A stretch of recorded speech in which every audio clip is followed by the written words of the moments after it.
Hey guys, let me bring you up to speed with the T5. Now, if you've been with the channel for a while, there's probably a couple of things you thought you would never see. Like an XR4i wing on the back of a Cordoba coupe. Yeah, that happens.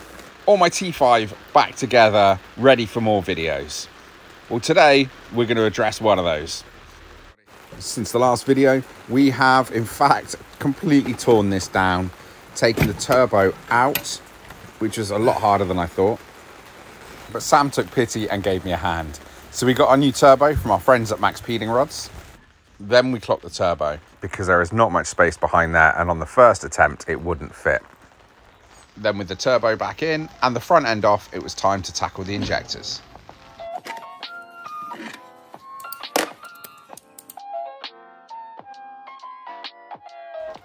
Now with the rocker cover off, you can see that we have to remove the rocker because the injectors are underneath each of these. That's right, it's a 5-cylinder, so there's 5 of them. And with that out of the way, we've got access to the injectors. So I've ordered a set of refurbished injectors. They're about £550 in total, which is crazy, but that included shipping them back and everything else. And hopefully these should be good for at least another 100,000 miles. Now, I can't remember if I ever mentioned, but we actually had 2 leaking fuel injectors on this. So again, this £2,000 T5, there was a lot wrong with it. So now with the injectors back in, it turns out that all of the bolts are stretch bolts. So not only the rocker bolts, but also the injector bolts. Now, I only play up the barn on a Sunday, so it meant that another week was wasted. So off to TPS to go and get some new stretch bolts. Torque them down, and we've got to set this lot, set these, lash on these. Yeah. Put it back together. Okay. Make it sound easy.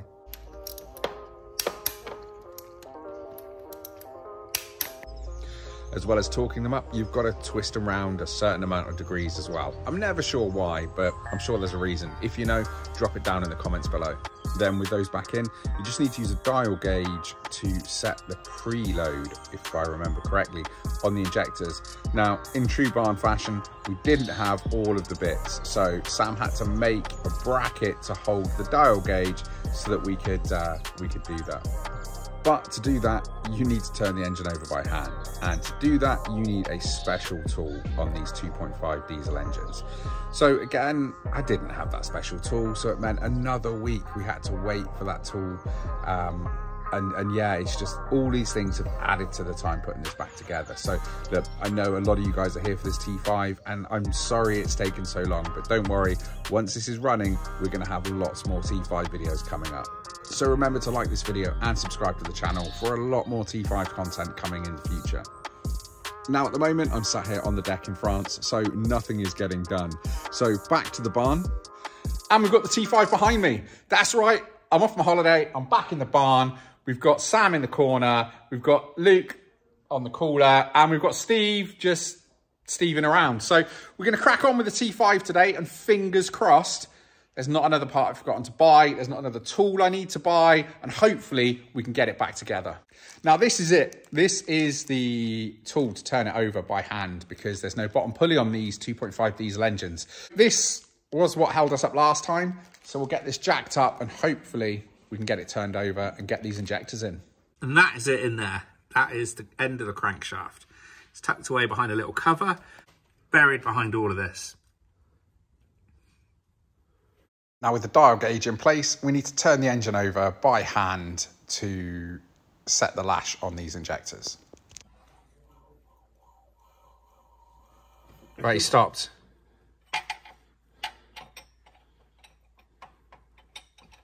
Get a bit more, make sure he's all right, got it in place. Still stopped? Yeah. That means that the injector's maxed open. Okay. So we've got to turn it back 180 degrees, tighten that up, and that one's done. Okay. And 4 to go.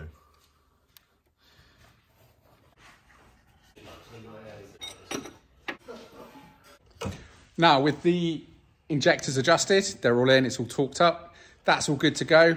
Now, Sam's just cleaned off the head gasket because, or not the head gasket, sorry, the rocker cover gasket, because sometime in the past, the previous owner has covered it in sealant, which obviously shouldn't be there. So we've got a nice fresh rocker cover gasket to go on and make a nice seal, so hopefully it won't be dropping oil everywhere. One eternity later. Another week's gone by and I'm back at the barn. That's right, I only get to play on Sundays, as you know. So hopefully we can get this buttoned up today and get this back on the road. We've got loads of things planned for this T5. I've got loads of parts to fit to it, but first things first, we need to get it running. Now, these little sort of guide pins, sort of metal washers, whatever they are, they're just a pain in the ass. Now, just trying to push them through, it's just not happening. It doesn't work. So we've had to get a bit ingenious, and Sam has actually been sort of looking at different ways to be able to sort of open up the rubber sleeve, or the part of the gasket that is stopping these little things getting through. So that goes through from the top side, and these little things here, that bit, is getting stuck as we try to push it through and lifting the gasket off. So it means that when you look at it, they should look like this. But when you try to push it through, you can see that it's just not having any of it. Because you've got a flat edge there on the back of this gasket, you've got a flat bit there on there, and it's super tight. And the way that Sam has worked it out is by putting a socket down through the top side of that gasket, of that hole, just to stretch it out a bit, as it's the same size as that bit on there. So as you kind of push that through, you can slot it up and it comes through.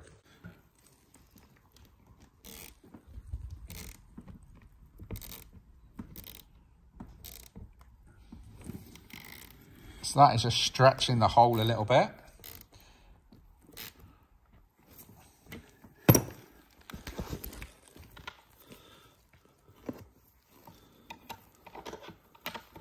And then just push it through, or push it out even. And there you go. Now, with the rocker cover gasket on, the bolts just pushed in, it's time to tighten them up. And that's pretty much the engine sealed again.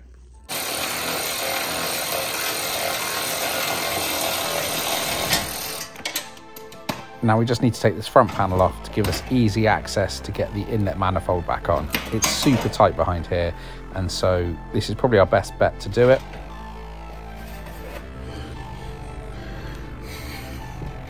It's that thing that's hanging down. That one? Yeah. I clipped onto. Okay. There and there. Yeah. I believe. For those two for me thinking. Yeah. Makes sense. One, two, three, four, five, so 2 and 3 are here. The middle 2 and 3's under that.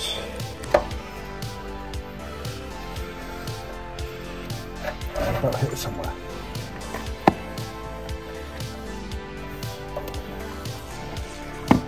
Can you shine the light down there?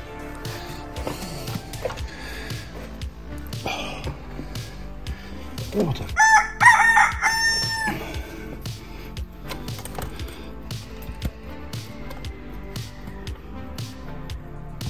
You got him in as he started? I think he started. Yeah. Do this one then, we're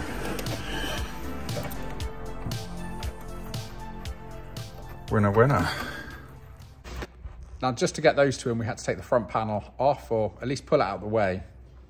So with the front panel pulled to one side, there's just enough clearance to get in there to get these in. Now, you've got a power steering cooler, you've got the air conditioning radiator or condenser, you've got all this stuff here, which we really just don't want to take off. So with the intercooler out the way, that's just a couple of clips to pull the pipes off. It's given us enough room to pull this forward.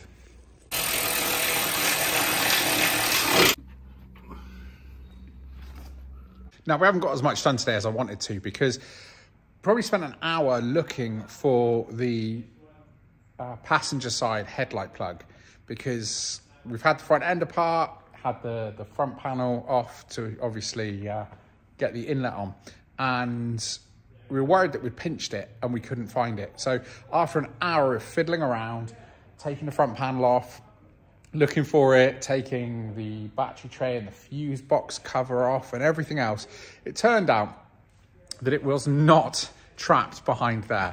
So a quick search on eBay to look for the loom to see exactly what we were looking for revealed that it is in fact a separate loom. And if we look at the front bumper here, we've got a headlight plug. That's right, I wasted all that time because I didn't realise that the other headlight, in fact, plugs into the loom that's in the front bumper still. So, but we found it, that's the main thing, but it means I'm not going to get this finished up today because I've got to call it a day soon and get myself home. So where are we with the T5 then? Well, the front panel is on, the lights are in, and it means that actually most of it is back together. So looking down here, we've got to connect the water pipes for the EGR cooler. I need a new EGR gasket because I haven't got one for that. We need to secure that. That's just rested in there at the moment to make sure nothing falls in. We look through here, we've got all of these vacuum lines, they're here, we know where they need to go, they've just got to be plugged back in. And as we look down here, we've got the air box, and down there, there's the N75 valve that we need to put back in. So all in all, it's looking like a van again. Well, kind of, and fingers crossed, next weekend, we'll get this thing started up. So I've got to play car Jenga at the moment because I need to get a car out to drive to work tomorrow. Probably going to take the black Jetta diesel because the sunroof on the grey coupe has started leaking. It's never ideal. Sorry we didn't get it started today, but it will be started soon. So with that in mind, thank you ever so much for watching, and I'll see you on the next one.